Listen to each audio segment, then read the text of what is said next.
Well, good afternoon if you are in Atlanta or New York City or much of the Americas or the city of St. Petersburg in the Sunshine State in the United States.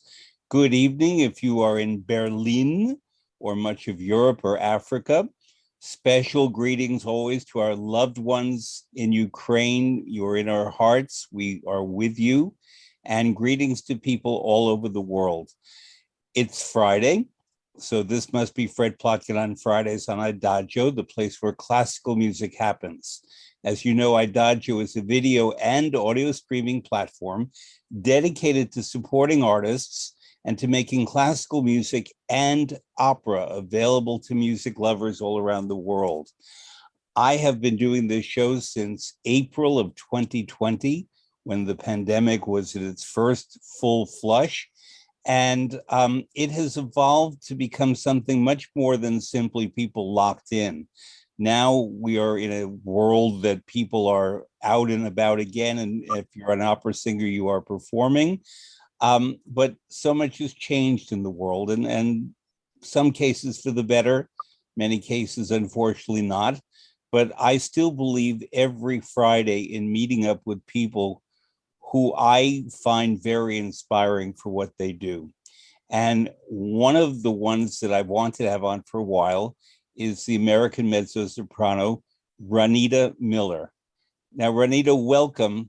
I said St. Petersburg and the Sunshine State, that's where you're from. How do you pronounce the state? That's right. Florida. Florida. You see, I'm from New York City. And for the most part, I don't have a strong New York accent of the stereotype. My accent is kind of neutral. But one giveaway is the way that I say OR and RO. So I asked you before we began, are you Ronnita Miller or Ronnita Miller? So based on its being Florida, you would be Ronnita. And yet you are Ronnita from Florida. Ronnita from Florida, which is really funny. It's so funny because the first day I arrived in New York, actually, to move up there to go to school, in the dorms we had extra long twin beds. I'd never heard of an extra long twin bed. So we stopped at this store that sold linens, which is long gone by now. And my best friend and I go in and we ask them about, the size of linens. And he listens to us and he goes, "Where are you from?" And we go, "Florida." He goes, "Ah, Florida." Florida. It was And one of the what is the state fruit that you eat in Florida?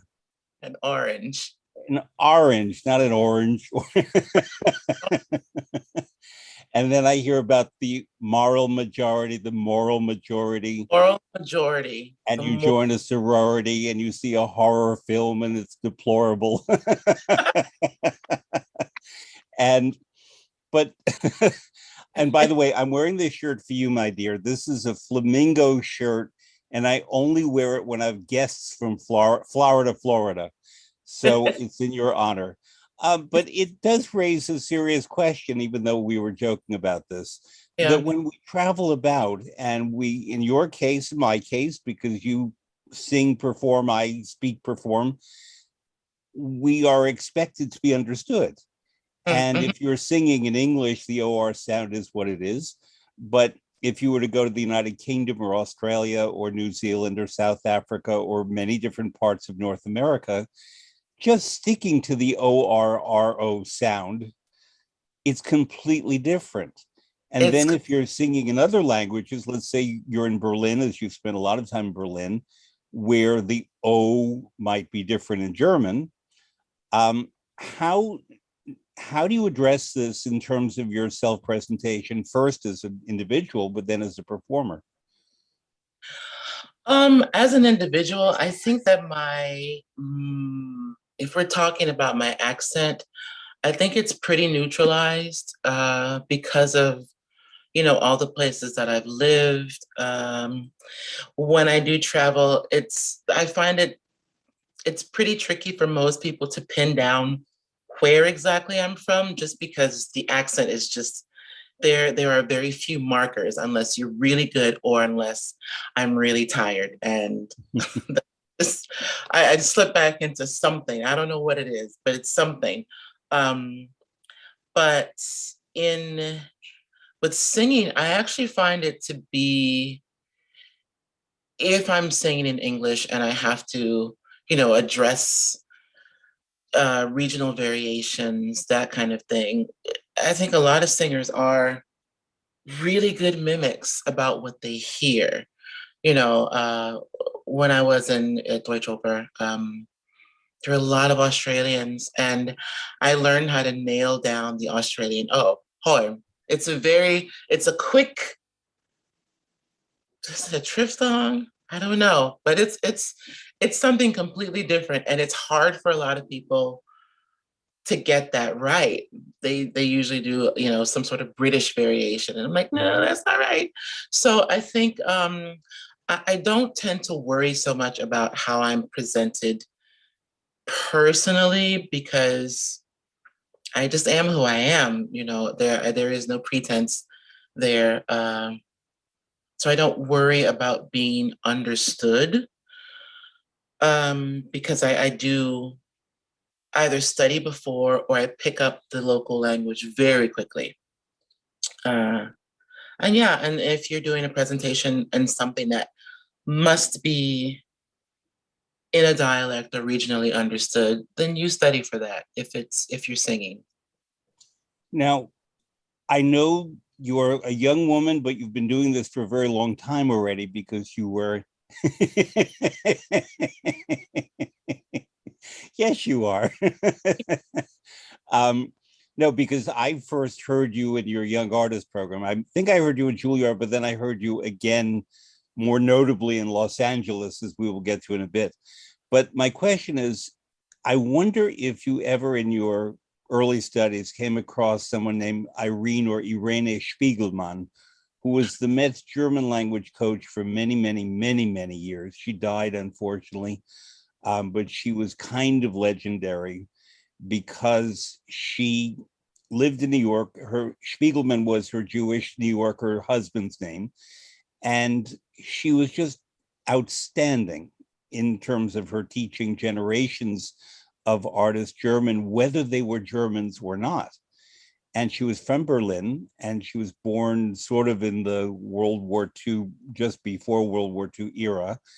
And I once did an event with her where we were talking about coaching people in languages. And we were talking about her in German, me doing it in Italian. And I raised a point that I thought was just a given, and I was surprised what Irene said, namely, if I were coaching someone in Italian and she was playing the role of a noble lady or someone from Sicily as opposed to someone from Tuscany, I would work in the differences, and I would have that cadence of the Tuscan sound, or the harder double D in Sicilian, and the sound that you would find in Bologna, things like that. And that I would, if the character was in a place in Italy, I would work that in. So in Rigoletto for Mantova, Verona for Romeo and Juliet, and so forth. And I said, Irene, when you're working with characters who are from Germany or in German, I assume you do that. And she said, absolutely not. She said, the only thing I do is for an opera like the Rosenkavalier, which has Viennese speech in it, I will train them in the Viennese speech, but otherwise, I expect them to speak in standard German, whether they're one of the maidens in Electra, which is not in any way set in Germany, whether it's a Wagnerian opera that's completely set in Germany. Her expectation was always the same. Now, I should preface by saying you had a diverse and wonderful training, and we're going to get into that. But you have been an ensemble member for a number of years at the Staatsoper, not the Staatsoper, at the Deutsche Oper Berlin, correct? Yeah. And so therefore you have been very immersed in German language work and study and life because you've lived in Berlin. Um, have you in your work come across people saying this is how you should be doing your German, or how do you interpret your German language characters? So let's not talk about what they live and what they do, but just the language of German. Let's see, character wise, I think it was just straight up and down Hochdeutsch. Yeah. Even though, knowing that characters were from different places and arriving in Germany, having, there's always a joke, or was it, learn German in Austria. Okay, so now you have to learn German. German. That's like Listen, learning English in Louisiana.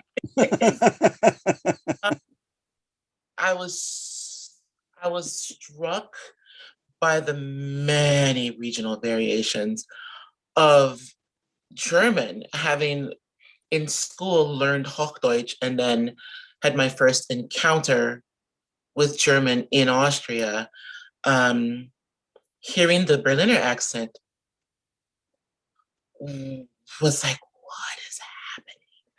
It took a long time for my ear to tune to the difference. And there is a big difference. And then, hearing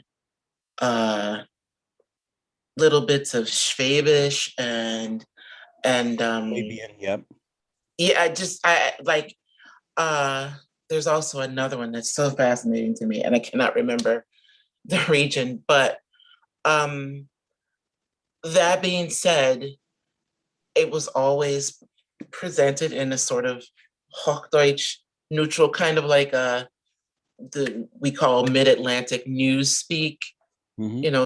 very, very neutralized for, and I guess if I were German and I knew, all the dialects, maybe I could try to sneak that in.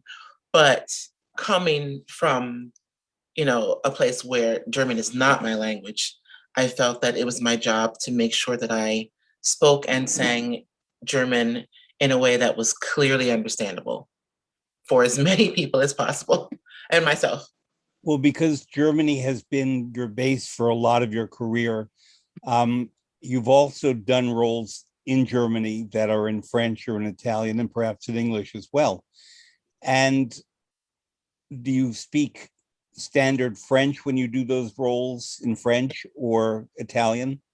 Standard. Yeah, It's all standard. Yeah. right.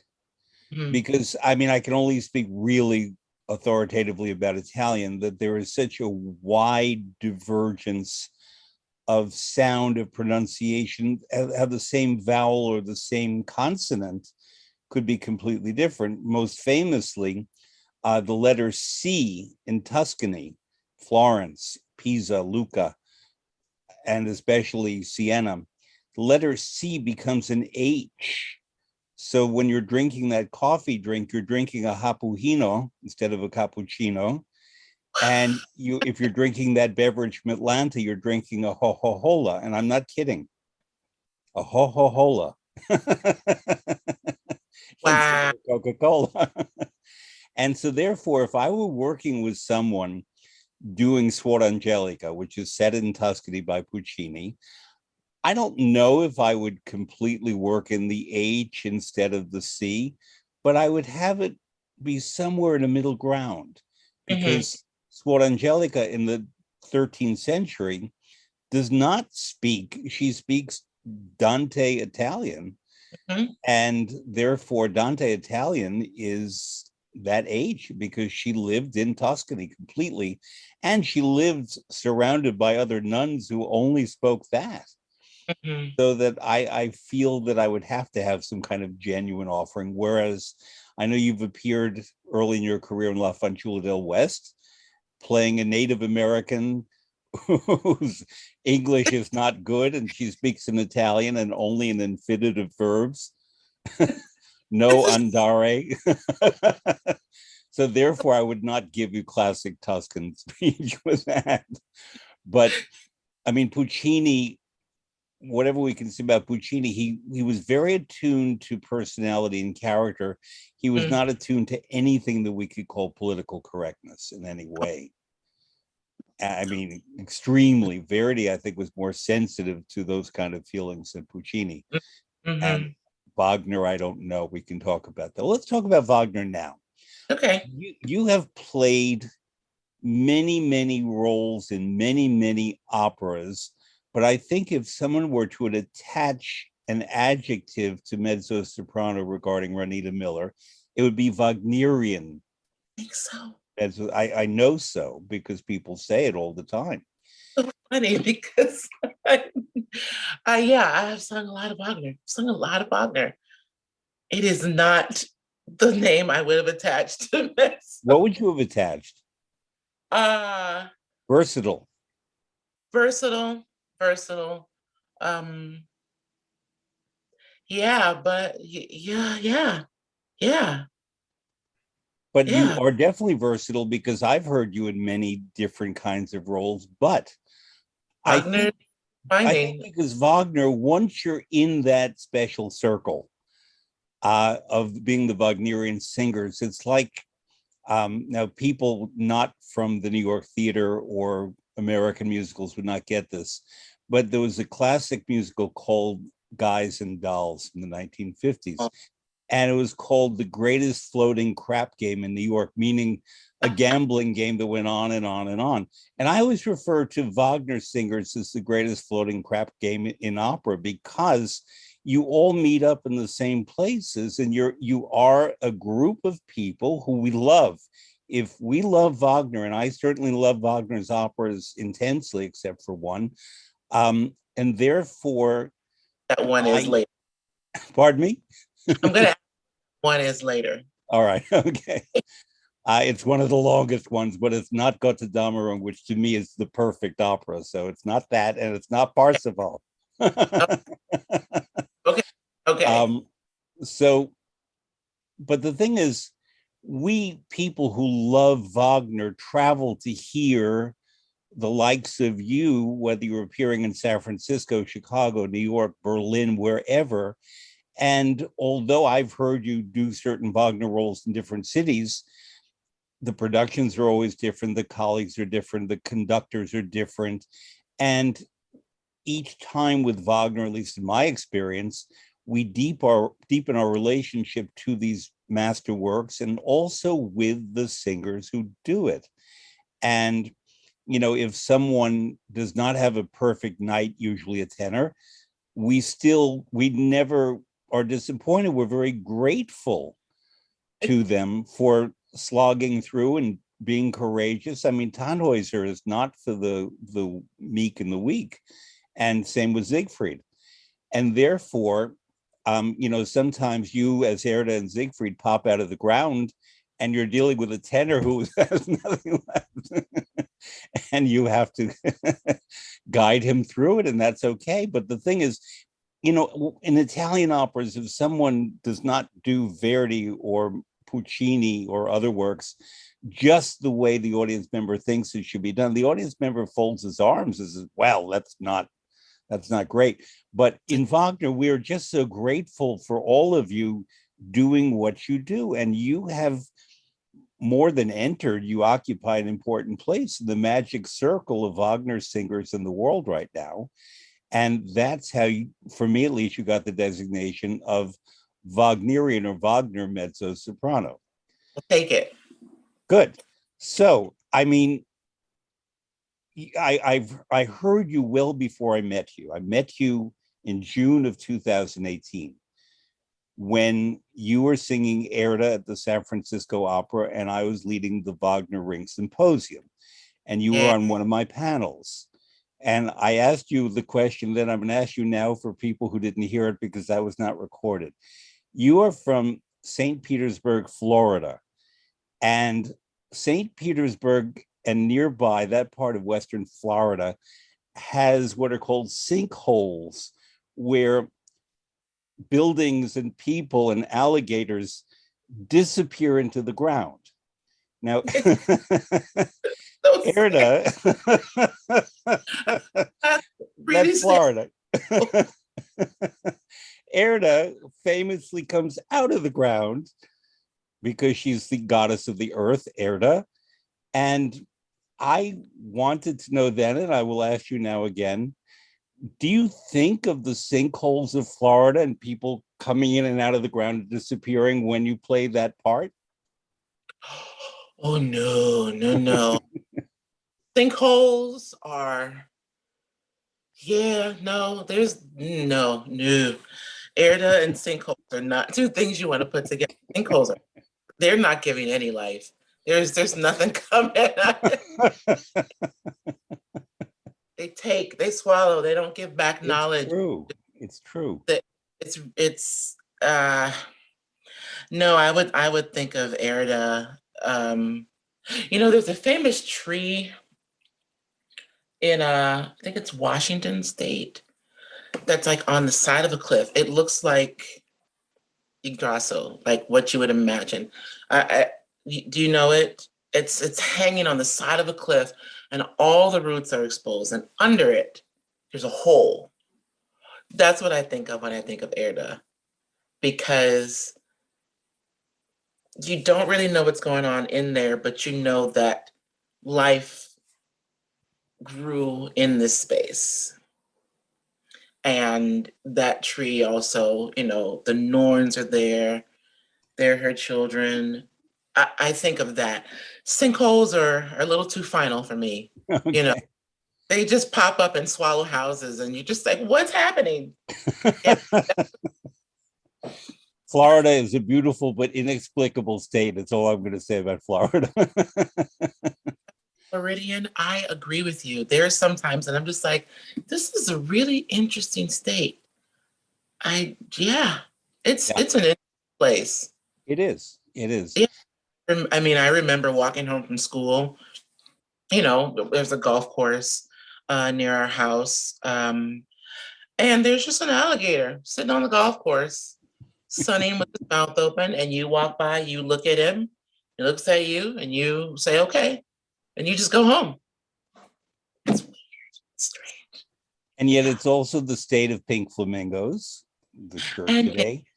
And a study came out in June saying that um, if a person can stand on one leg for 10 minutes or more, they have the likelihood of living at least another 10 years. And so therefore I thought of flamingos because that means they could live forever because they can stand on one leg. So so anyway, Florida for another time. But I want to get back to Erda yeah. because as someone who teaches the ring and has been to 47 complete cycles and endless individual performances of a lot of these, um, I see Erda as one of the two most important women in the entire ring cycle. And there are a lot of women. So I put her ahead of Sieglinde, important though Sieglinde is. I put her way ahead of Fricka, although Fricka is pivotal for the plot. I put her ahead of all the Rhine maidens and Norns and Valkyries and so on, except for Brunhilde. Brunhilde being the other most important woman in the cycle. Now, Brunhilde is kind of a constant through three of the four operas. Erda appears in Rheingold and Siegfried for not that long a time, and yet she is the all-knowing, the all-seeing. She's the Cassandra of the ring cycle. She's the earth goddess, and because I see the ring cycle also as being about environmental preservation and the earth's balance, she says it all, and she alles Weisse, she knows everything, even though Brunhilde says alles Weisse, it's really Erda. And I'm just figuring this out. Is Brunhilde daughter of Erda? Yes, I think so. Absolutely. I see. I think there is some debate about whether she is or not, which is the weirdest thing. She absolutely is her daughter. Absolutely. She talks about her, she doesn't say her name, but she talks about her directly in Siegfried. In That what she, way? What is she saying? you know, she talks about a Wunschmädchen. She talks about a Wunschmädchen. When Wotan comes and asks her for this, she's like, I gave you this child. Um, Mhm. and you see her agony as Wotan tells her, oh yeah, I locked her in sleep on a rock. And you see this mother's anguish and agony, and she absolutely she screamed for the first time. Erda is not a screamer. Erda just very calmly states. But then she gets mad and she's like, "Ah." And then she's like, I can't deal. Don't ask me another thing. I'm done. I'm done with this. Yeah, of course she is. Do Yeah. you think that ultimately she's pessimistic about the future, even though Brunhilde tries to put things right about 7 hours and 5,000 years later? No, I don't. I've never thought of Erda as a pessimist because she knows too much, and I think for her, seeing and knowing everything, she says, when the first time, yeah, the gods are gonna fall and this and that, but it's never, I don't think there's ever this fatalistic or pessimistic mood about her because she is the earth goddess, and I think she knows that things are cyclical. And so nothing ever is really permanent. I think I think in Siegfried, I think she is sort of surprised by events that have occurred, um, but not pessimistic. I've never gotten that from her, or at least I've never portrayed her that way. So therefore, given world events in this year of 2022 in the United States, specifically, as you and I are Americans, where for many people there have been all kinds of horrific setbacks and traumas and shootings and gun control issues and all kinds of other issues as well. And in the whole world, there's a horrible war happening that was perpetrated by one country against a neighbor. There are earthquakes, there's famine, there's a pandemic still, and so on. It's not the happiest year. And we are all, at least from my opinion, only given one life. I don't see ourselves being reincarnated. And therefore, this is the life that we get. Mm. And when I prepared for my opera career, decided it was best to become a history major because I needed to understand the underpinnings of the operas, but also to learn about what the composers and librettists and the scholars and the authors who created these works that you and I work on, what they lived through. So that, for example, Wagner and Verdi both were born during a massive world war that we forget about in 1813, and Rossini was composing at that time and was composing comedies and dramas and so on in the middle of a world war, at least in Europe, but it affected the whole world. So therefore, when I try to use opera to teach people about our lives and our world, I often point to the fact that things are cyclical and that we get the bad and we get the good, and that I think that Erda is one of those great characters in all of opera who is memory Mm. and wisdom and passes things on. Cassandra and Les Troyens is another, but there are not that many. And they're the ones who have to be our guardians and our preservers of history. We could certainly apply this to our being American social history in the United States, political history in the United States. But I don't speak for other countries except Italy. But I think that we can see this anywhere in the world, and where we forget and where we rewrite history. I'll take the case of Russia right now, where there's a huge blindness to what Russian history was. And Russian culture is magnificent. And my family is half from Russia, half from Ukraine. And I don't believe in banning Russian culture and Russian artists for the most part, because they're caught up in this too. But I mention this because to me, when Erda comes on stage, as she does in two of the Four Ring operas, everything stops. And I always say to people, you listen to her, and not just about the story of the Ring cycle, but about everything in your life. Mhm. And so that's why, Ronnita Miller, I have delighted in your performances of Erda, because I think you really nail it. Thank you. So That's, if you would talk more about your creation of the role and whether in different productions, because I've seen you in three, I believe, um, you play her differently based on the stage director, the colleagues, and the conductor, mm, and the city perhaps that you're in. mhm. Um, you're absolutely right. It is definitely dependent upon, where I am in my life right now, what's going on in the world, and the weight of what she's saying. And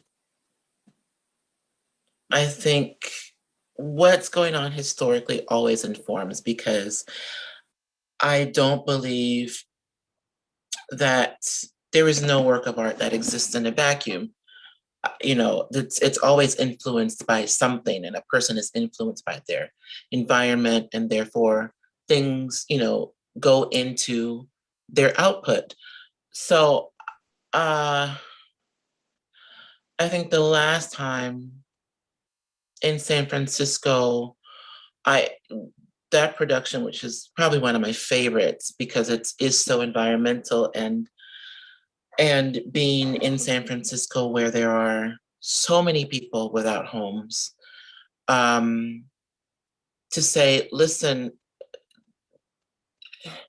yeah, okay, there's this ring, and we're talking about a ring, but really, I think it's the power of the ring, the greed of wanting the ring, and depending on what's happening, I equate the ring to holding on to power, people holding on to money, what have you. I'm like, there are bigger things to worry about, and this will lead to destruction, if not for you, for somebody else. And it will come back to you indirectly, because I do think that what people do has an effect on other people's lives. What one country does has an effect on another country, because whether we like it or not, no country can just magically say, all right, I'm going to go live on another planet. No, we're all here. So I generally tend to let what is going on in the world, current events, inform the weight of what I'm saying. Um, because I think she's so well written, because every time she appears, she slows down everything. And it's so genius, because in Rheingold, everybody's fighting, and you're like, what's happening? And she never rushes, she never screams, she just presents the truth as she knows it. And she doesn't beg people to listen to her. She just says, I urge you to do this. Weiche Wotan Weiche. Exactly. And then when he comes back on as the Wanderer, he's Erda, Erda, Erda. And she, again, no. She slows down and she goes, this is what you asked. This is what I gave you. That. You didn't do this. Therefore, these are the consequences. I can't change this for you. So I think,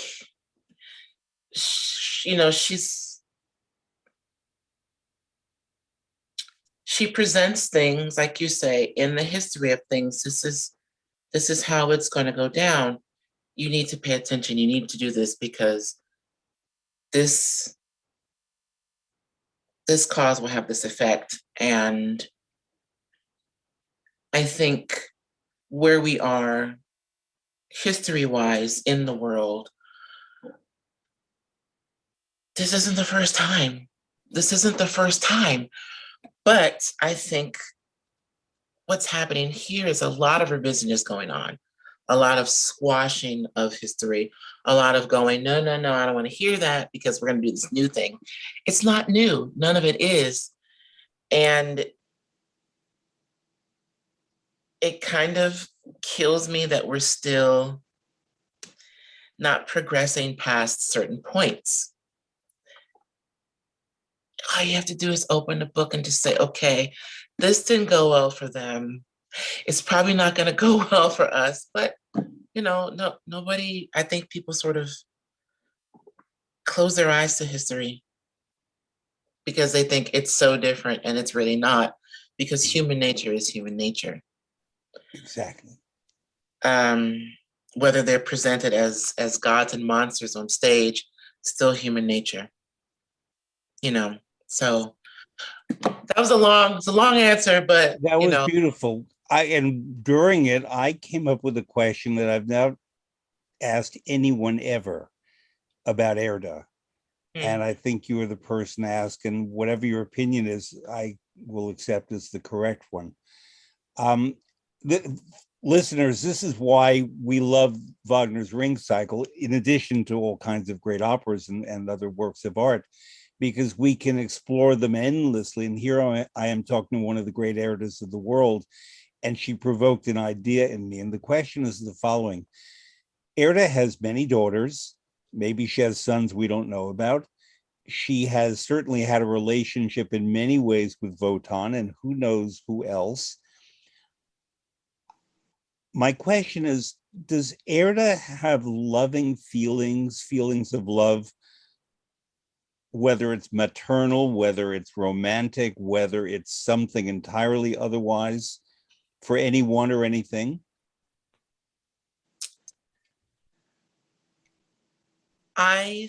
That's such a good question. It's such a good question.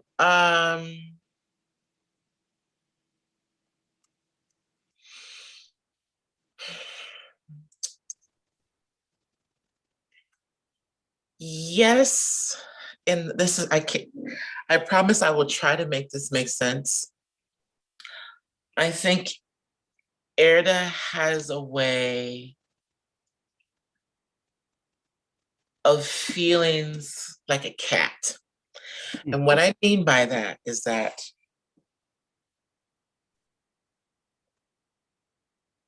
you don't really see cats like super duper duper duper duper duper duper show a whole lot of emotion.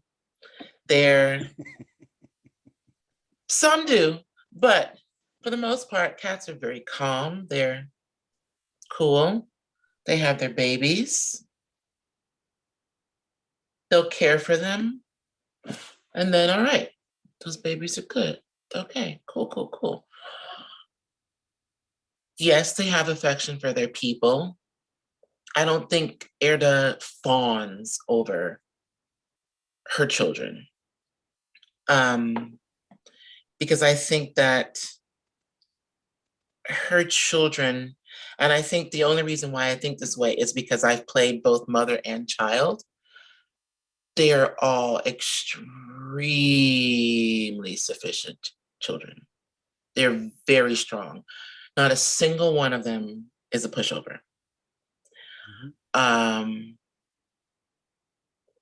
I think that may spring forth from her being a goddess, and her children just have that naturally. I do think Wotan is special.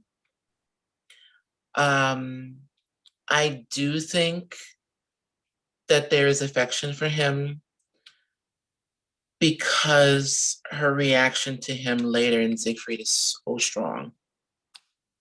And I don't think you can have that without having had affection for a person.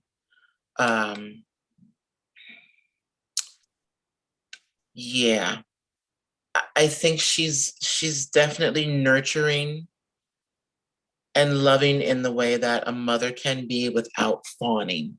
I think she lets her children exist And I think she nurtures them because she is the earth goddess and a mother of so many. But yeah, I don't know if I explained that. You explained it beautifully, but I should also add that the part of the premise of my question is when you were talking about power and the grasping for power, the ring cycle, if it's about anything, when I teach it, usually I start with or get to very quickly this notion of the juxtaposition of the grasping for power versus the redemptive or other effects of love, and whether we want to promote love, which I think Wagner does in the end, because the last strain of music we hear in the entire cycle is the love music of Sieglinde, which we've not heard for Mm. many, many hours. We only heard it once in the third act of Valkyria. Um, but also another thing is that Wotan, and I don't identify with Wotans. Let's start with that. Um, but he is the kind of man, and I've known these men, who might be married, might not be in a happy marriage, but nonetheless, more or less tries to uphold the pretense of a good marriage for the sake of the kids and society and so on, but has had many other women relationships with women. But, and I've known several men like this who are in a marriage, have one special someone outside who is more than just sexual engagement, but is a soulmate, is the Mm-hmm. only person he can really talk to, who understands him and not only consoles him, but treats him as an equal and treats herself as an equal.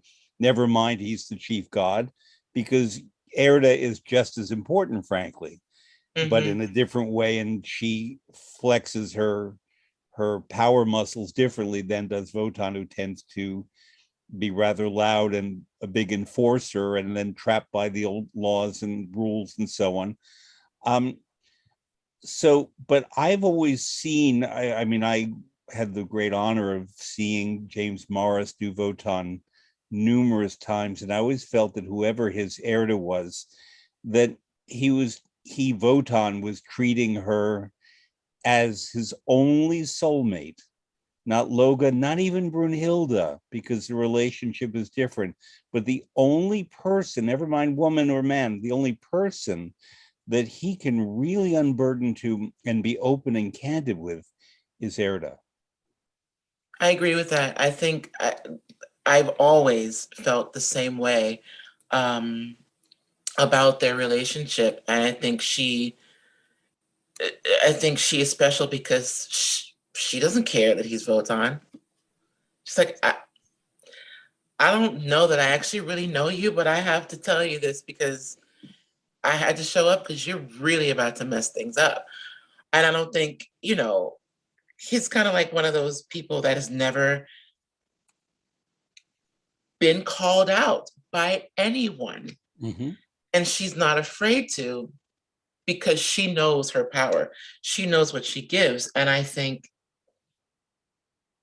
Votan is one of these people, like you said, trying to hold on to this and keep up appearances and do that. And I think because he feels like he kind of has to, and Erda is one of the only people that he can drop all that pretense with and say, I messed up. How do I fix this? Please help me. And, when he's like, hey, come back. No, when she goes away, and he's like, wait, stay. You never really, I don't think he ever asks anyone for help. And I think I'm always intrigued by in an opera how many times another character calls another character's name. Mm-hmm. She's one of the few Mm-hmm. where he says her name repeatedly. And she, Erda, and Brunhilde are the only two people that he gives a gracious goodbye to. Mm-hmm. They're it. That's it. And I think they change him by way of being precisely who they are.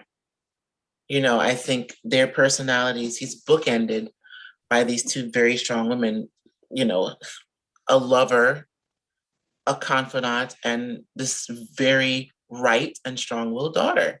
And I think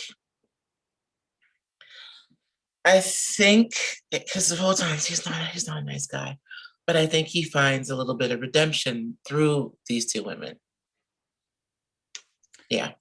So if Photon is not a nice guy, No, no, does well, I'm not but disagreeing. Yeah, qualities. I believe yeah. this. Does Erda think she could do it better? And if she were the chief god, out and about in the world and not being in the ground pretending to be a cat.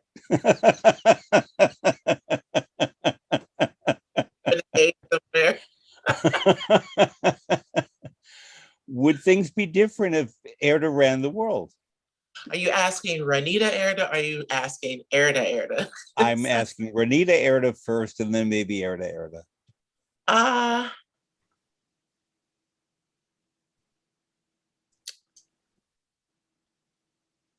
I don't think she has any aspirations to run the world or to change it. I think,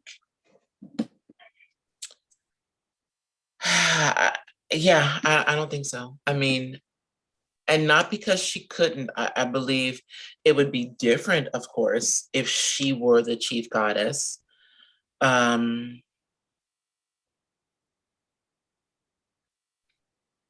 think that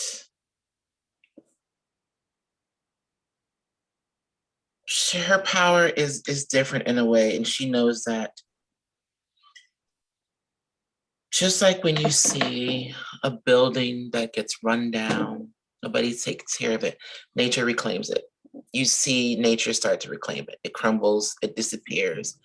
And I think or in Florida, it goes into the ground in the sinkhole. it's reclaimed by coal. I think she just trusts in the cyclical nature of nature and the world. Um, I don't think she has any interest in trying to manipulate things to be a certain way. I think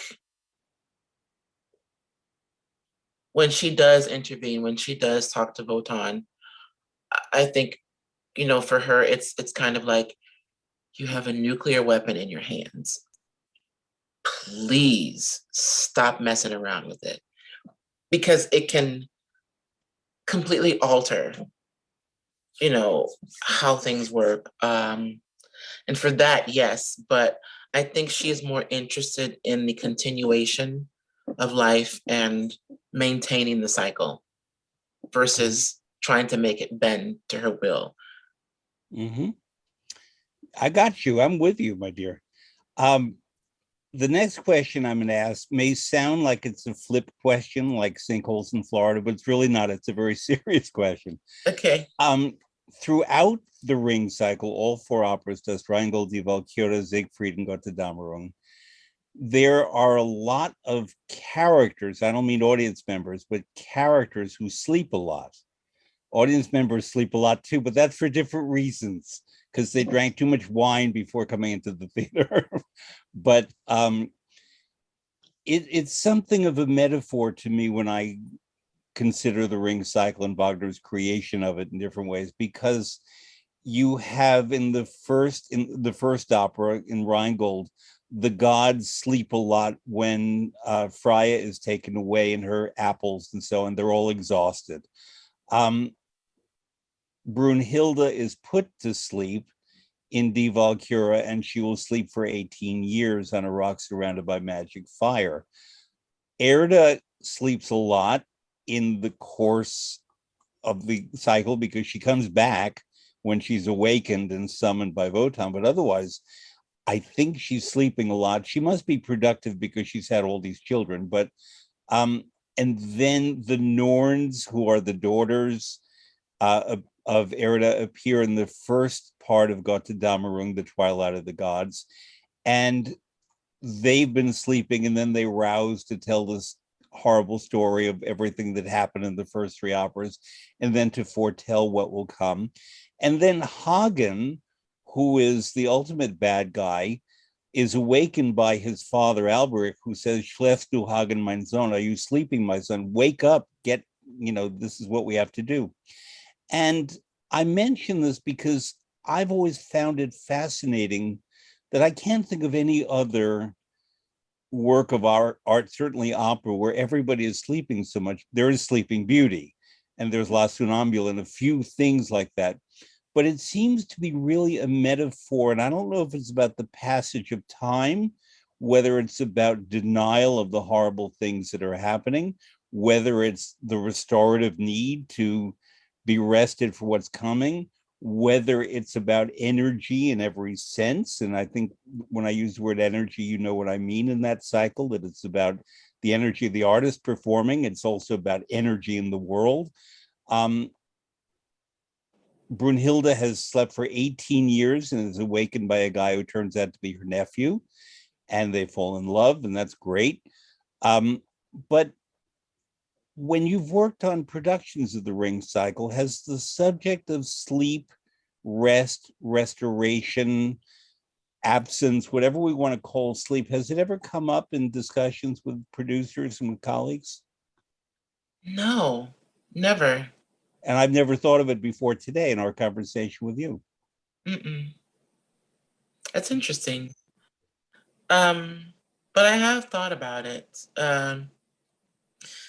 Because I'm thinking, what is she doing while she's sleeping? Is it an active sleep? Is it true sleep as we know it? Or is it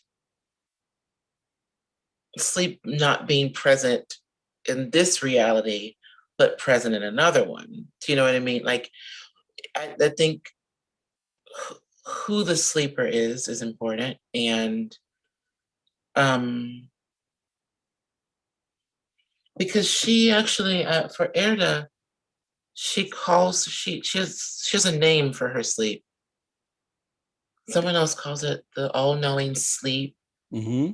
I think just now I'm thinking, I don't think it's true sleep as we humans are like, okay, I'm not active. But it's another state of mind, maybe. Mm-hmm. I've never actually really discussed that. Nor have I. So sometime you and I are going to open up a bottle of Rhine wine and and get deep into it. By the way, do you know, I once discussed this with Jamie Barton, but I don't know if I discussed it with you, that there is a wine producer in the Rhine in Germany, and her name is Erda. There's a Fricke wine and there's an Erda wine. And actually, there's also a Venus wine from Tannhäuser.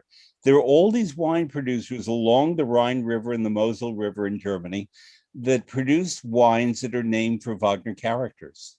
I had no idea. And I've had Fricke wine, Erda wine, and many times Venus wine, which is sort of a pink wine and supposed to make you very sex oriented. Right.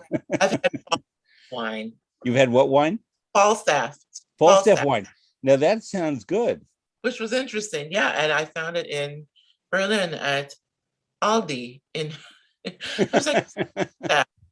And I picked it up and I was like, okay, this is interesting. And it was oh God, I don't even know. I don't remember, but I think it was kind of rosé in color. Yes, it would be. Yeah. It was tasty. I was like, all right, be a Falstaff. So since you mentioned Falstaff, yeah. and we've really covered Wagner a lot, though we could spend another 40 hours doing it. The first time I became aware of you, although I didn't get to know you then, you were a young artist at the LA Opera, Los Angeles Opera. And I believe I saw you as Mistress Quickly. I saw you as Berta in The Barber of Seville, and Schwertleiter, is that possible, in The Ring, on that round set that was tilting, and Placido Domingo was in it, And Yeah. I was petrified for all the artists on the stage that they would not just slide off and into the pit. Um, It talk was a about, because I in the past I've taught a lot at LA Opera and been very involved with that company. It's a wonderful company. It's a relatively new company compared to many. It was founded in the early 1980s. With Falstaff was actually their first opera, and Turandot were the first two. But you being having studied at Juilliard and elsewhere in New York, I believe, and having sung in many places, but Placido Domingo, who was at LA Opera at the time, and I once sat for auditions for, this was after you, um, for the LA Opera program, and he explained to me what he was looking for in a young artist. And he used a word that I'd never heard before in this description. And it made sense when he explained it to me, that he was looking for elements. And by elements, I don't know if you ever heard that word around when you were a young artist in LA. Um, he was, I'll name the baritone because he was taken into the program, Theo Hoffman, a wonderful young baritone. And Domingo explained to me about Theo Hoffman that he had elements. He was good looking, but it was not about being handsome, pretty. It was not about his looks. He had a clear connection to the narrative, but also the sound of the music of whatever he was singing. Mhm. He was willing to respond to stage direction and tips from the coach and the maestro about how he may refine or change a bit his performance of a particular role. And that he had an indescribable sense of being someone who would work well in a program where one day you are Papageno, the next day you are a Commedia dell'arte character in Ariadne of Naxos. Whatever the opera is, he had the elements to jump in. Mm. And so I'd never heard the word before or since, actually. But Domingo said to me that what he looked for in the LA Opera Young Artist Program were elements in a singer, not necessarily the most beautiful voice or the most completely prepared artist or whatever, but elements that could be worked with and honed into a full-fledged opera performer doing many different things. So the fact that you could do Rossini comedy, you could do Mistress Quickly, and you could do Schwertleiter. Maybe she's a funny Valkyrie. I don't know if Schwertleiter is particularly funny. You later Yeah, did Grim Gerda, who's my favorite name of all the Valkyries. Grim Gerda. I'm sorry. I, I think I've sung probably every mezzo role in the ring except Faltrauta in Can you believe that? Crazy. So the first Norn, First Norn, Fricka Fricka, you've done? Fricka, Erda, Schwertleiter, Grimgerda, Flosshilde. Oh, sure.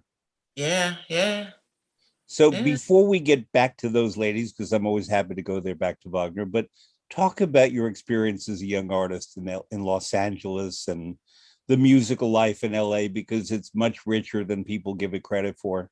Yeah, I am. It's I did not expect to get in. I didn't know what I was doing. You But had elements. elements.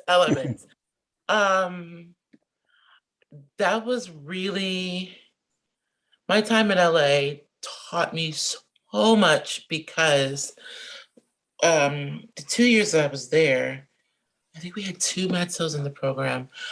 Me and my friend Erica Brookhiser, who was more lyric mezzo. Um, so I got to do a lot of things and learn a lot of things, movement classes, acting classes, and then learn by doing. So I was on stage a lot and got to do very many things. And that was the first time I'd ever seen Wagner. And Wagner was never on my radar. I was like, Wagner, I don't even know what that is. What is that? I was like, I am far too young to do this. Uh, we have a thunderstorm here, by the way. I thought maybe it was a cat.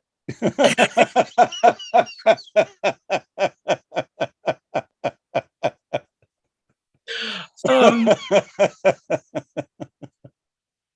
um, but really going in and as a young artist, watching professionals in the field on stage and getting to be on stage with them and learn about pacing and interpretation and connection with the language and how you move your body on stage and tell the story and keeping contact with the conductor and making sure you do all your stage misses while really focusing on telling the story. That was really the place where I started to get the most experience and learn how to do it just by doing it and really you know really being given so many chances by the company, by Maestro Conlon, Maestro Domingo, and just getting up on stage and singing, like you said, all kinds of music: Wagner, Mozart, Verdi, Rossini. I Rossini. heard you was Berta. You were very funny. I really love. I actually see. That's why I'm like when I say Wagnerian, because I love Rossini, I love Mozart, I love that kind of music, and so it was just a fantastic time. I mean, I really had such a good time just being on stage, just learning from my colleagues, to be actually able to call people that you go, oh my God, I can't believe I work with them. Colleagues is a huge deal. And it was so gratifying, so humbling, and so educational. And it really made things a lot easier to go in and do a fest because I had so much experience, but also being Fest hired back. being a work contract in Berlin as a Yes, house artist. Yeah. find that. Really, and also being hired back as now a professional by LA Opera was just a really amazing time, and knowing and getting to trust in myself as a young artist, trust that my voice can do these things that seem like they don't match. That yeah, I can do those things, and it's a wild ride, and it's fantastic and amazing. Yeah. I've told this story elsewhere, and listeners who have heard it, I apologize because I'm going to tell it again, but it's crucial in our profession. When I was 22, I was working at La Scala, and I was the assistant to Giorgio Strehler, and we were doing a production of Verdi's Simone Boccanegra. And Strehler, who had already mounted that production, had me do a lot of the staging and rehearsal of the revival of it. And the artists who had appeared in it before had mostly returned for the revival, namely Morella Freni, Piero Cappuccilli, Nicola Giaudov, and the new person was a tenor named Jose Carreras. And Freni, because to me she was and is a goddess, um, called me into her dressing room after the first staging rehearsal and sat me down, and she said to me, Fred, she said in Italian, she said, Fred, I want to teach you a word in Italian in case you don't know it. The word is collega, colleague. I am your colleague. You are my colleague. Yes, I know I'm Morella Freni and people come to see me, but I'm only as good as all my colleagues. And therefore, I will do everything I can to support you because I know you will do everything you can to support me. And That's I one. said, anything you say, Miss Frady. But it was, I mean, it's a lesson I carry with me. How many years later? 44 years later, that colleagues, and that while obviously there are people who are superstars, Domingo, Franey, all those people, nonetheless, only the minority and a small minority of them act out, and most everyone is really collegial and friendly, and if you behave professionally and respectfully, they treat you that way too. And Very I true. can, in my long operatic career, I can think of maybe 5 artists in the whole career who did not behave professionally. Mm-hmm. And I can name them. I never will publicly, but but the point is, this is how opera happens Mm-hmm. because it's hard. And obviously, the singers and the conductor and the orchestra musicians are the front line, but there are all kinds of people behind you doing crucial work. And what the audience sees is you, but what the audience also sees is either the professionalism of the people behind you or the neglect and the carelessness of the people behind you. Mm-hmm. Like when a piece of scenery suddenly drops on the stage or whatever. I've seen it happen. And Yes, oh, yes, yes. In the Metz ring cycle, actually, in the old ring, the Otto Schenk, Gunther oh, Schneider Ziemster ring cycle, not the one, not the current one. And therefore, yes, these things happen. I've seen in Zeffirelli's La Boheme, the oven in Act One, or was it Act Four, caught on fire. I think it was Act Four. And I think it was Neil Schickoff singing, but I can't promise that. And the one of the stagehands wearing a T-shirt that had rather filthy language came out on stage with a fire extinguisher, walking into 1830s Paris, put out the fire, took a bow, and people who were close enough or used binoculars could see this obscene language from the 20th century. And but he got a huge ovation because he put out the fire and the opera could continue. So I mean, he's a colleague too. His name was Dennis, and I remember Dennis to this day. So, but therefore, what you're saying about learning about the deportment in an opera company and about colleagues, and that as you've become a major artist, you are still a colleague, and the next young artist who comes along where you might be in a position where he or she would be impressed or intimidated or whatever. It's not about telling them, oh, I'm nothing, but saying we are colleagues, we are equals, and we support one another. It's yeah. the ecosystem of opera, basically. Yeah, I'm like, if you made your way onto the stage, we are equals. We have made it to this point together. Therefore, we come on equal footing. Hmm. So we're actually having a storm here too. You're in Atlanta, I'm in New York. So, all right, given we're talking about storms, you played Mary in Die Fliegende Holländer. And is that your only pardon me? I think that's one of the hardest roles. Okay, well, let's get into it in a moment, but is that the only non-ring Wagner role you've done so far, or am I missing some?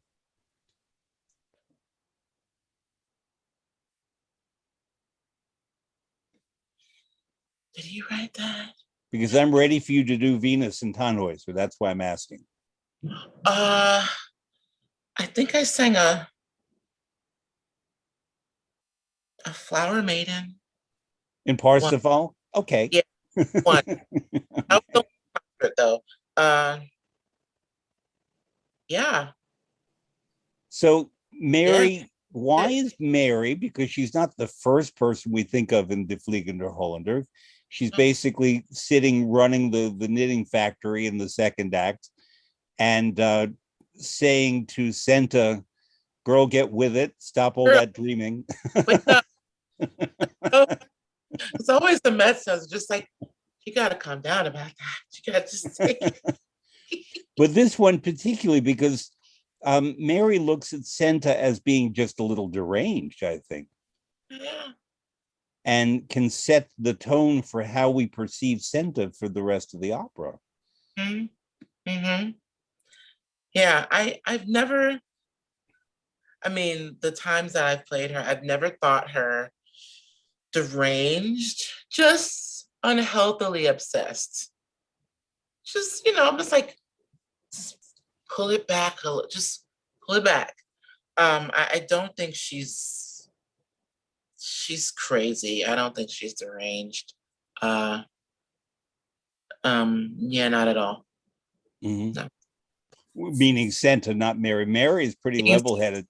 Mary is extremely level-headed. She just wants the work to be done for the day. Like, can we just do this? Can you focus on the task at hand? Oh, guys are coming in from sea. We gotta get this finished. It's true. But so tell me how you'd feel about doing Venus and Tannhäuser. I have not thought about it. No? Well, I'm giving you that task now to think about it, to go look at the music, because you have the notes. I have no doubt about that. And she's a great character, because in many ways she's like Erda. Mm. She's not quite as wise, but she's plenty wise. She's not, some British critic 100 years ago called the Venusberg the mountain of ill repute, because because all kinds of sexual activities and goings on happen there. And yes, that's there too. But Venus represents a certain kind, to me, of mature love. She's looked at as sort of, just a hooker or a madam or whatever, and that's really wrong. It's never really the case. She has an understanding of herself and the man she loves and her sexuality, and she's very open about that, but she's not Carmen. It's not that thing. She's a person who just knows herself and is, very self-assured. And in her idea, if this man would stay with her, she'd be happy and he would be happy. Mm-hmm. And she comes at the beginning of the opera and then very near the end of the opera of Tannhäuser, in which she calls him one more time, come back, and I'll take care of you. And he ultimately, because of his own craziness, and I love the character of Tannhäuser, so it's a good craziness, he pulls away. But if people are very prudish, they think, well, that's a judgment on Venus. And I answer, no. She offers an option that is in many ways a rational, secure, loving option, but it's his questing for something unfulfilled within himself that pulls him in another direction. And I believe that if we don't have a great Venus, we cannot have a great Tannhäuser and Elizabeth. She sets the tone for what follows. Yeah. It's a lot of responsibility. Well, you do it with Erda. You run the whole world. You can run one man's life and a mountain.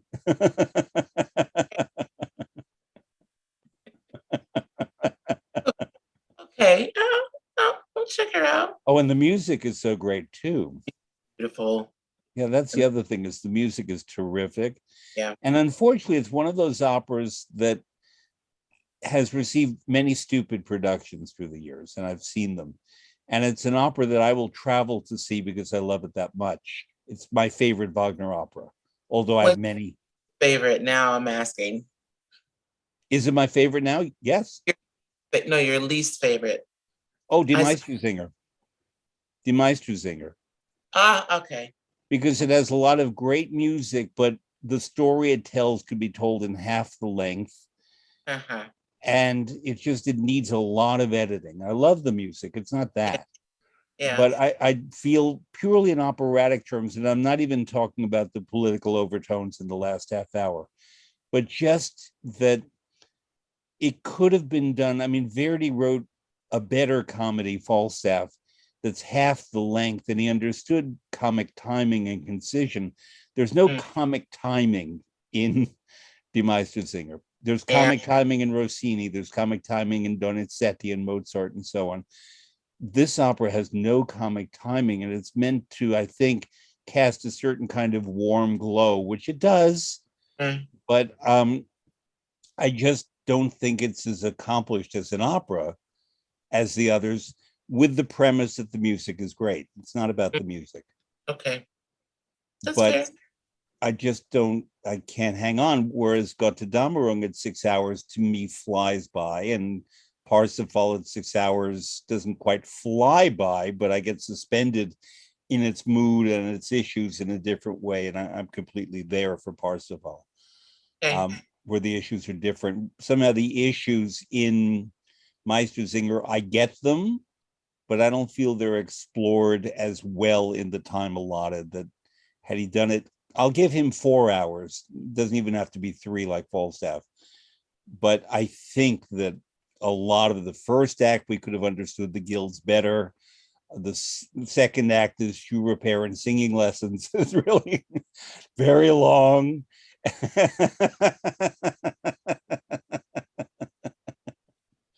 And then the third act is a lot of people arriving for stuff Yeah. before the last half hour, is very moving with the crowning upon Sachs and the praising of culture and all that, even given all the political overtones. Um, I feel that Ava is a lovely character, but she's not as great as most of the other great women in Wagner. Uh, I forget the name of the comic mezzo. She's good. I like her. But it's fine, but it's just not at the level of everything else he did. Gotcha. Many people love Tristan and Isolde the best, and I respect that opera, and I think Brangena is a role. Have you looked at her? I have. Yeah. Yeah. And I looked at it. okay. Okay. Do you want someone to call you and have you look at it again or no? No. Okay. I'm very much so like Erda when it comes to, I mean, there are a few, actually I have only really a short list of roles that I really am like, I want to do that. I want to do that, or I want to do that again. Name me And, 3. pardon? Name me 3. I would love to sing Mistress quickly again. Mm-hmm. I think it's just so, she's just such a good character. And I really love that opera Yeah. so much. I would like to sing. I love singing Marcellina. I don't know why. I don't understand it. I just think it's very touching. I think the opera is so touching, and Le Nozze di Figaro. the Le Notte di Figaro, Yeah. yes. Uh, I would love to just sing through Carmen. I love that music. It just feels really nice. And a role for character, Baba the Turk in Rake's In Progress. Race Progress. She's a great character. I've been obsessed with that opera since we did it at Marilla in 2005. Mm-hmm. Love Stravinsky's writing. I just really do. It's so clever. The music, it's just rhythmically, I can just sit and listen to it all day. And then the ending, it's so good. It's so good. Yeah. So yeah, I love when they drop the fourth wall, and the ending, the direct address is just, I don't know. There's something about that opera that is just beautiful. Well, that's in Mozart too, in Don Giovanni and Le Nozze di Figaro, where they step forward and in effect communicate what we've learned. Yeah. And in Meistersinger, they don't. They just Didn't learn anything. boulderize you with what we know, not what we've learned, but what we know. That's really interesting, because all three, they all address the audience at the end. Ronnita Miller, what's going on here? Yeah, those three, probably maybe for that reason, where you get to say, all right, hey, so this happened. Thanks for coming along with us. Did you learn anything? Was it nice? Yeah. Yeah, I really, really love those three operas a lot. Well, Marcellina, yes. No, yes. I'm sorry, I'm missing. Oh, one more. Albert Herring. I also really like that one. It's so fun. It is fun. It's an opera I've only seen on video. I've never seen a live performance of Britain's Albert Herring. That one's fun. Yeah. It's an opera I need to learn. Yeah. Marcellina is a character that I've grown to love. I didn't necessarily notice her at the beginning because You have Figaro and Susanna and the Countess so beautiful, and the Count so confused but with great music, and Cherubino, and even Barbarina, who sings a little aria at the end that sounds to me like Schubert must have heard it and written. To me, Barbarina's aria opens the door to Schubert, but that's a separate issue. Um, Hmm. and but Marcellina can really steal the third act, the second too, but the third act specifically, because the revelations about her relationship to Figaro. I don't know if we want to give that away to the people who don't know, but let's do it. They figure out their mother and son, Yeah, and yeah, they go from allegedly she wants to marry him because he's cute and has a contract, and then they discover, I forget if it's a birthmark or something, or a mole that yeah, the little baby had, that she had out of wedlock with the man who's standing next to her, and all the revelations to come in about a minute and a half of, so this is my, you're my mother, and this is questo tuo padre, this is your father. And yeah. suddenly Figaro goes from being intimidated and afraid of her to mama, It's, I mio mean, figlio. And it's so good, and I mean, it, the music. I mean, the yeah, music throughout the whole piece is just gorgeous music. But I think when you get to that revelation, and he's just like, wait, like it's almost like an ew, you were after me, but oh my God, wait, you're my mom. And it's almost like something that he's been missing is suddenly his, something that she's been missing is suddenly hers. And it's every time I sing it, I get the goosebumps. mm-hmm. Uh, and then when they launch into the sextet, Yeah, it's just gorgeous. And then you see this change in how she talks to and relates to Susanna. All of a sudden, it's like when Susanna, slaps Figaro, hey, you're not going to touch my baby like that. But then also, set your heart at rest. It's okay because I am so happy in a completely different way that I didn't yeah, know before. the Yeah, maternal feelings, and that's a very important thing that Marcellina has to register. But I don't know, when I say in the past, I mean in the first 15 years that I lived with that opera before I worked on a production. Um, it was kind of like, okay, that's just a moment to pass. E questo tuo madre, suo padre, suo padre, suo padre. And then Figaro turns to Susanna and says, senti, listen.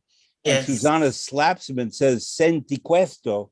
It's a pun right there, because senti, Right. listen, but So, the slap, feel this. So senti questo. It's, and it happens in seconds. And suddenly Marcellina, my baby's been slapped by the girl he wants to marry. yeah, It's but so wonderful. it's just so genius because they talk about in acting repetition and making things different. And that one, that is the perfect place where you repeat words and every single one of them is different because you're like, wait, huh? No way. Really? Oh my God. It's just, Mm-hmm. and it's disguised in this music that if you're not involved completely in telling the story, you can miss it. And Yeah. it's just like a funny moment, but it's actually a huge thunderclap for everybody because Mm-hmm. now the count can't get what he wants. The con null and void. Like the schemes are not going to work. Everything has changed. That revelation has changed how everybody has to deal because the count can no longer get Figaro out of the way, which means he has a roadblock to get to Susanna. Like it's kind of over at that Yep. point. Yeah, it's amazing. Um, as we conclude, and I've loved our conversation, Ronnita, thank you. Thank you. I Good. ask my guest always to provide music that's found on the Adagio catalog that they find inspiring, either the music, the performers, or both. And visitors to this page can go and see them and listen to them. Um, I'm going to mention, well, you have one thing from Le Nozze di Figaro, De Vieni Non Tardar. You have, by Janine Tesori, a wonderful American composer, Lay Down Your Head from Violet, and it's sung by Audra McDonald. Did you pick that because it was Audra singing, or because of the music, because of both? That song I picked because I love Audra singing, and I think she sings it so gorgeously, but it's the words and the meaning, what's happening in the story um, of Violet, this young girl who thinks she's just so ugly and disfigured. But also, I think the song as it stands alone can have so many different meanings depending on who's singing it, and it's a song of such tenderness and also such yearning. It's it's sort of unfulfilled and sensual and fulfilling. It's like, I just think it's one of the most beautiful songs I've ever heard in my life. And the fact that it starts with nothing, Mm-hmm. I think it's just gorgeous. I don't have any other way to describe it. I was, yeah, that's one of the songs that has stuck with me over the years. I think when I first heard it, when I was a student, I was like, what is this? Yeah, the Have you word, sung it? not yet, might Okay. soon Let ish. me know when that happens. Okay. And the final question is, other works that you've selected are by Richard Strauss, Rossini, Beethoven, and Berlioz. Not all of them operatic, by the way. And those guys, Strauss, Rossini, Beethoven, and Berlioz, and I would add Rimsky-Korsakov and Wagner, are sort of the top line orchestrators. And is there a reason that you pick these composers who are such magnificent orchestrators as well? Probably because I used to play viola. It's not as simple as that, but I really do. I am so moved and motivated by rhythmic orchestration, deep bass and orchestration, like the orchestra. And I did my graduation paper on Strauss's four last songs because of the orchestration. Jesse Norman singing them, oh my God, goddess. Um, but a lot of it really is from the orchestration, the colors and the chromaticism that is used by these men. It's just it's music that I can listen to over and over because it's like a lush forest that just keeps going and changes colors. The forest changes colors as the day changes. You get dusk and you get dawn and you get the deep night. You get all of these really rich things. And I've always loved texture in music. It's always been a huge motivator. So maybe I should add the forest murmurs from Siegfried Yeah. to your list. May I do that? Pardon? May I add them? Yeah, you can. I'll Yeah. listen as Fred's pick if you want. Yeah. But so if you played the viola, Mhm. then you and I must share a particular love for something by Berlioz, Harold in Italy, where the viola part is just it's the leading voice. It's like viola concerto with orchestra. Um, that's one of my very favorite works of all. I mean, I also think I have a soft spot for the viola because so often it's the middle child of the string section. But Are you a it's middle just, child? no, I'm an only child. I am too, but you're saying that musically the mezzo is a middle child. Yeah, yeah, yeah, yeah. Oh, maybe. No, no, No, no, no, not the no, way you play her. no, no. Really? Your middle children at all. No. No. Um, anyway, Ronnita, did I leave anything out? Uh, I can't think of anything. Okay. It was really wonderful to visit with you, my dear. Guys, And I so think that our audience has learned so much, not only about you, but about the work that you do, and especially about the role of Erda, where you are one of the leading exponents in the world. And whenever you are doing it anywhere, I tell people to get themselves over to wherever that city is, whether it's Berlin or San Francisco or Chicago. I was supposed to hear you in Chicago, but that was the deleted last. by the pandemic. I was going to hear you and Christine Gerke and Eric Owens and others. And alas, that the pandemic put paid to that. But Yeah. in fact, I was supposed to lead that symposium too. But there we go. Oh, fortunately, the ring is a cycle and Yeah. it's coming. And my takeaway from today is Erda is a cat. Back. She knows so many things. She'll tell you when she feels like it. And she has 9 lives.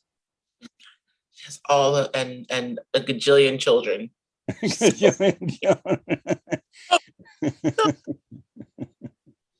how does she do it? Oh, mother's work is never done. That's for sure. Ronnita Miller, thank you so much. It's been Thank, a delight to thank have you. a conversation with you. And I A look pleasure. forward to seeing you and hearing you very soon. Thank you so much. Okay, take care. You too.